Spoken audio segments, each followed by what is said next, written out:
Hey guys, welcome back to Electrical Car Repair Live. Thank you guys for watching and subscribing to the channel. Today will be super helpful video guys to any of you that have a BMW guys X5 with a 6-cylinder engine, and I'm talking about engine N51, N52, N53, N54 or N55 engine guys, and you're trying to locate where your intake camshaft position sensor is located.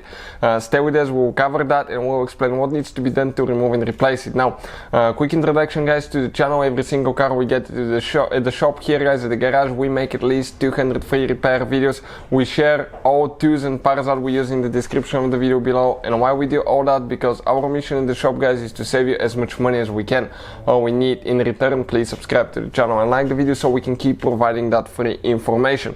Now, that same engine guys, 6-cylinder engine, can be found in even BMW 1 Series, 3 Series, 5 Series, X3, X5 and X1 guys. It's one of the most popular 6-cylinder engines. So let me show you now. We have that BMW with the same engine that you can find in your guys, in actually your X5.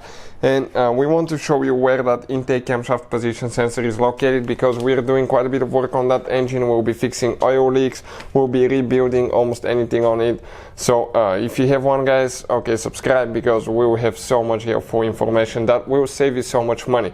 So practically you can remove and replace the intake camshaft position sensor without removing the front end, of course, on your BMW X5, but with it removed, we can show you in a great detail. You have two sensors, one is on the exhaust side, one is on the intake side. We're talking about the intake side today, and this is the sensor right here.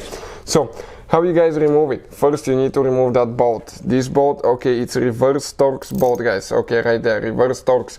So this is the socket, and we're going to put the link to the tools that we use in the description of the video below. Go underneath, like that, with an extension. Once you get it loose, it just goes by hand, pretty easy.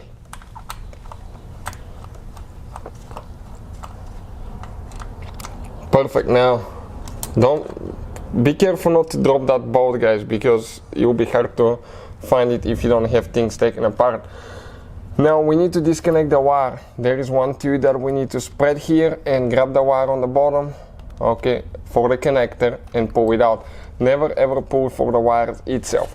Also, we'll have a video on the channel how to test camshaft position sensor, which is not very complicated at all, and I will try to put the link to the testing procedure in the description of the video below, so please check it out. Now we grab that sensor guys, and you will leak probably some oil out. Grab it, shake it a little bit, don't twist it too much, and pull it out. You have one O-ring that may be stuck really bad. This is due to the fact that it's preventing oil leaks, and if that O-ring is failing, you may develop an oil leak here as well. So this is the intake camshaft position sensor. If you want to put it together, practically everything is in reverse order. We took it apart. If you want to see guys how to do the exhaust side, we have the video as well. If you need to see anything else, drop a comment below. Thank you for watching. Please subscribe to the channel for more help, and see you guys next time.